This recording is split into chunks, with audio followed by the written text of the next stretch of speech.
Avec une beauté exceptionnelle viennent souvent les controverses, et Brigitte Bardot ne fait pas exception. Véritable figure emblématique du cinéma de la nouvelle vague en France, Bardot a été mannequin, actrice et chanteuse, incarnant le fantasme européen des années entre 50 et 60. Son tempérament intrépide et indiscipliné l'a constamment placée au cœur de polémiques, notamment en ce qui concerne sa vie sentimentale. Tout au long des années, Brigitte a connu plus d'une centaine de liaisons, y compris avec des femmes, et a contracté plusieurs mariages. Mais derrière sa gloire, elle a traversé des abîmes de détresse, tentant de mettre fin à ses jours à 4 reprises, avant d'abandonner l'unique enfant qu'elle ait jamais mis au monde. Aujourd'hui, alors qu'elle approche des 90 ans, l'histoire d'amour chaotique et tourmentée de Bardot suscite toujours la même interrogation. Qui a véritablement été l'homme ou la femme de sa vie? Avant d'explorer cette question, il faut retracer le parcours singulier qui a façonné ses choix amoureux si complexes. Brigitte Bardot est née le 28 septembre 1934, dans un cocon de privilèges que seule la richesse pouvait offrir. Son père était un ingénieur parisien prospère, et sa mère descendait d'une lignée fortunée, fille d'un grand assureur. Pourtant, malgré ce confort matériel, le bonheur ne régnait pas dans son foyer. Enfant, Brigitte évoluait dans un environnement strict et conservateur, marqué par une forte éducation catholique. Avec sa sœur Mijanou, elle était tenue de respecter des règles de conduite rigoureuses et d'afficher une apparence impeccable, comme deux poupées bien élevées. Leur mère allait jusqu'à décider des amitiés autorisées, ce qui fit naître chez Brigitte un sentiment d'isolement profond. Un épisode marquant survint lorsqu'un jour, les deux sœurs brisèrent accidentellement le vase préféré de leurs parents. La réaction de leur père fut d'une violence extrême, il les frappa à 20 reprises avant de les ignorer froidement, comme si elles étaient des étrangères. Ce traumatisme laissa une cicatrice durable dans le cœur de Bardot, nourrissant en elle une rébellion naissante et une rancune persistante envers ses parents. Plus elle se sentait emprisonnée, plus elle aspirait à une liberté totale. Cette enfance rigide influença sans doute sa manière d'aimer plus tard, elle confessa elle-même avoir fui ses relations dès que la passion s'émoussait, affirmant qu'elle recherchait toujours cette intensité brûlante, quitte à trahir pour la retrouver. Durant la Seconde Guerre mondiale, enfermée à la maison, Brigitte se réfugia dans la danse, son activité favorite. Sa mère, observant son élégance naturelle, l'inscrivit à des cours, rêvant de faire d'elle une ballerine. Mais ce rêve maternel allait rapidement bifurquer vers une voie bien plus sulfureuse. En 1949, Bardot, alors élève au Conservatoire de Paris sous la tutelle du chorégraphe russe Boris Kniazev, attira le regard d'Hélène Gordon-Lazarev, directrice du magazine Elle. Cette dernière vit en Bardot une étoile montante et lui offrit une chance unique. Elle devint mannequin pour le magazine, en moins d'un an, s'afficha en couverture à seulement 15 ans. Une opportunité qui ouvrit toutes grandes les portes du monde du spectacle. Très vite, le cinéma frappa à sa porte. Mais ses parents, farouchement opposés à cette idée, furent horrifiés. Seul son grand-père la soutint, estimant que si elle devait mal tourner, ce ne serait pas à cause du cinéma. Lors de sa première audition, Bardot échoua. Pourtant, cet épisode fut un tournant. Elle attira l'attention d'un jeune réalisateur et scénariste séduisant, Roger Vadim. Bardot tomba sous le charme de cet homme qui représentait tout ce que ses parents redoutaient. Elle le décrivait comme un bohème sans aucune morale, et leur liaison, véritable affront à ses parents, devint sa première véritable insurrection. Sa mère, paranoïaque, soupçonnait Vadim de convoiter leurs biens, allant jusqu'à compter les couverts en argent après ses visites. En privé, la relation entre Bardot et Vadim était passionnée et tumultueuse. Il lui fit découvrir un monde nouveau, fait de sensualité et de liberté, à l'opposé des carcans de son éducation. Cette rupture avec son passé alimenta son désir de s'affranchir. Son père, furieux, chercha à les séparer en prévoyant de l'envoyer étudier en Angleterre. Désespérée à l'idée d'être arrachée à Vadim, Brigitte tenta alors de se suicider. Cet événement secoua ses parents au point qu'ils finirent par céder, à une condition, elle ne pourrait épouser Vadim qu'à ses 18 ans. En attendant, Vadim s'efforça de bâtir pour elle une carrière, la plaçant sous les projecteurs lors de chaque événement mondain, l'introduisant auprès des réalisateurs influents et écrivant des rôles sur mesure pour elle. Bardot se délectait de cette attention, et grâce à leur travail acharné, elle ne tarda pas à être propulsée vers la célébrité. Son premier petit rôle arriva en 1952 dans Crazy for Love, mais c'est son film suivant, Manina, la fille sans voile, qui la fit vraiment remarquer. Elle y apparaissait en bikini et même brièvement nue. Cette sensualité devint la marque de fabrique de Bardot, la rendant célèbre à l'international. Peu après avoir atteint ses 18 ans, elle épousa Roger Vadim, au grand désespoir de ses parents. Mais leur mariage se révéla complexe. Vadim, plus âgé, exerçait un pouvoir total sur elle, modelant la jeune Bardot en l'icône féminine fantasmatique de ses rêves et de ceux des hommes du monde entier. Elle assuma pleinement cette image, se montrant audacieuse et sans pudeur, devenant un phénomène planétaire avec des rôles de plus en plus provocateurs, comme dans Cette sacrée gamine et en Effeuillant la Marguerite. Mais c'est en 1956, avec Et Dieu, créa la femme, réalisé par Vadim, que sa carrière explosa.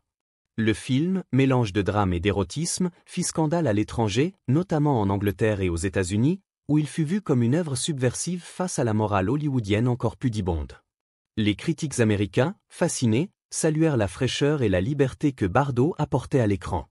Elle-même déclara avoir offert une image nouvelle, celle d'une femme libérée, décomplexée, sans corset ni contrainte. Bardot devint célèbre pour avoir osé exhiber son corps, notamment ses fesses, à une époque où cela était jugé scandaleux. Cependant, si sa carrière grimpait, sa vie privée, elle, sombrait dans la tourmente. Sur le tournage de Et Dieu, créa la femme, elle tomba sous le charme de son partenaire Jean-Louis Trintignant, avec qui elle vécut une liaison passionnée pendant 2 ans. Vadim, ironie du sort, avait encouragé les 2 acteurs à jouer leur scène avec le plus de réalisme possible, sans imaginer qu'il alimentait un véritable adultère. Bardot, devenu avide d'expériences nouvelles, quitta Vadim sans le moindre remords, estimant qu'il avait lui-même ouvert la porte à sa liberté. Mais cette relation avec Trintignant fut semée d'embûches. Il était marié et souvent absent, mobilisé par son service militaire. Bardot, insatiable, se consola dans les bras d'un autre homme, le chanteur Gilbert Bécaud. En 1958, sa rupture avec Trintignant la plongea dans une profonde dépression. Des rumeurs évoquèrent même une tentative de suicide par overdose. La pression médiatique devenait insupportable, avec des paparazzis la poursuivant sans répit. C'est alors qu'elle rencontra un nouvel amour, l'acteur Jacques Charrier, croisé sur le tournage de Babette sans vater en guerre. Leur idylle débuta rapidement, Charrier étant le premier homme de bonne famille que ses parents auraient pu accepter. Mais le destin lui joua un mauvais tour. À seulement 24 ans, Bardot découvrit qu'elle était enceinte. Terrifiée, elle n'avait jamais envisagé la maternité. Charrier réussit à la convaincre de garder l'enfant et de l'épouser. Leur mariage fut un cauchemar, envahi par les photographes, et Bardot le qualifia plus tard de « désastre ». L'année 1960 fut terrible. La naissance de son fils Nicolas fut vécue comme un fardeau, et la presse, impitoyable, la critiqua pour son incapacité à incarner l'idéal maternel. Acculé, Bardot craqua. Son mariage battait de l'aile, et quand Charrier fut envoyé à Nice pour son service militaire, leur relation implosa. En 1962, le divorce fut prononcé. Charrier obtint la garde exclusive de Nicolas, laissant Bardot anéantie mais aussi libérée d'une responsabilité qu'elle n'avait jamais souhaitée. Cependant, cette liberté retrouvée n'apporta pas la paix. La célébrité avait transformé sa vie en prison dorée. Impossible de sortir sans être assailli, impossible de dîner en paix. Le calme, qu'elle avait tant cherché, restait hors d'atteinte. Et le pire restait à venir. Devenue une cible autant adorée que détestée, Bardot reçut des menaces de mort.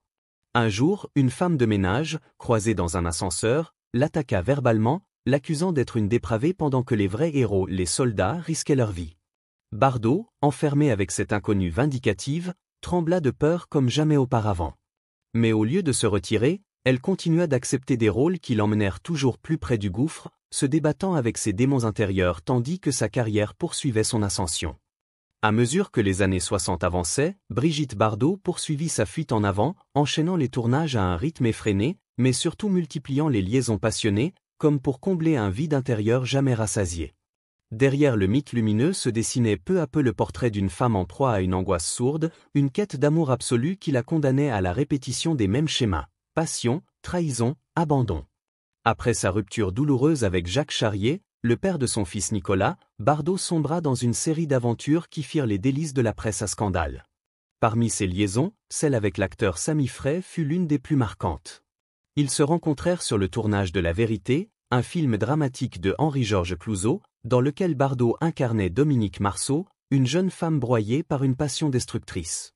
Ironie cruelle du destin, ce rôle, qui lui valut une reconnaissance critique rare, était le miroir tragique de sa propre vie sentimentale.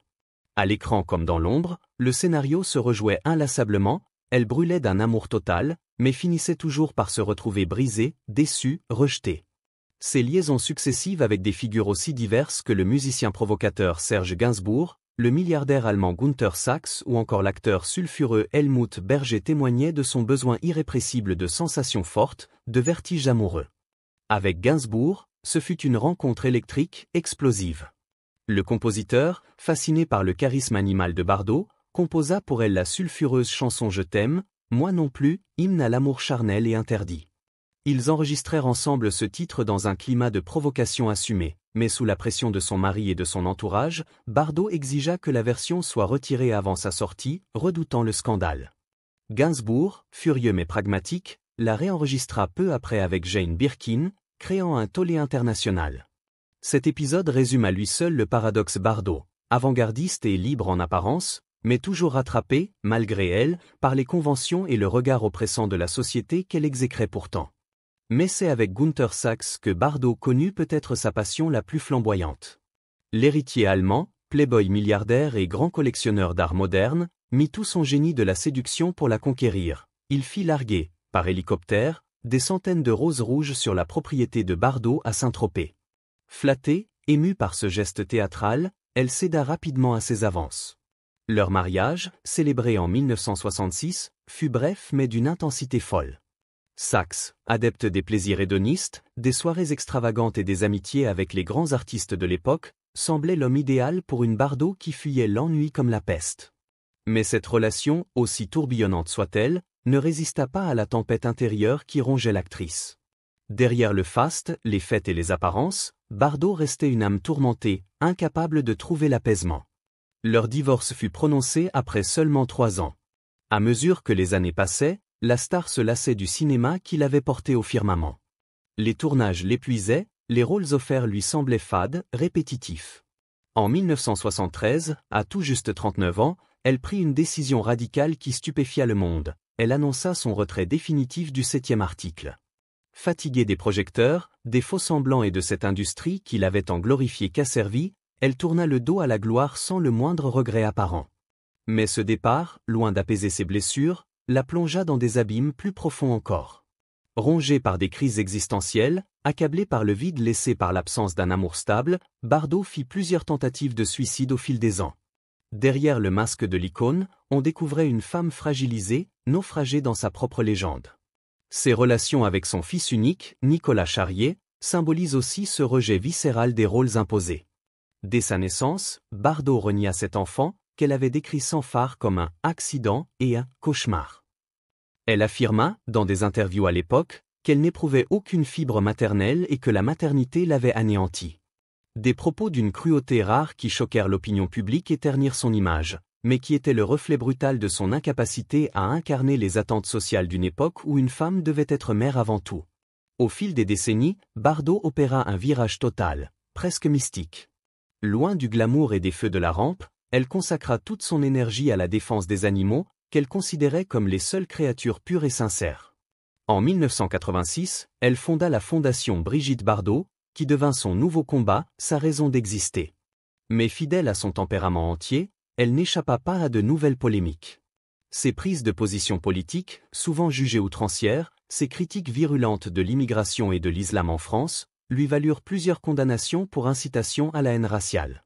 L'image de la star solaire des années 60 se fissura encore un peu plus, divisant l'opinion entre admiration et indignation. Aujourd'hui, à l'aube de ses 90 ans, Brigitte Bardot vit recluse dans sa villa de la Madrague, à Saint-Tropez, entourée de ses chiens, ses chats et ses chevaux, coupée du tumulte du monde. L'icône sensuelle des 60s est devenue une figure controversée, à la fois vénérée pour sa beauté immortelle et ses combats animaliers, mais conspuée pour ses dérives verbales et son refus obstiné des évolutions sociétales. Et la question qui hante encore ses admirateurs demeure, a-t-elle jamais trouvé le véritable amour qu'elle cherchait désespérément? Rien n'est moins sûr. Bardot elle-même l'a reconnu avec lucidité, elle a aimé follement, passionnément, mais n'a jamais su aimer durablement. Son cœur, brûlé par trop d'excès et de blessures, ne s'est jamais apaisé. Peut-être est-ce là, finalement, la tragédie mais aussi la grandeur de Brigitte Bardot, celle d'une femme qui a tout eu la beauté, la gloire, l'adoration du monde entier mais qui, toute sa vie, a poursuivi une liberté totale, au prix d'une solitude absolue.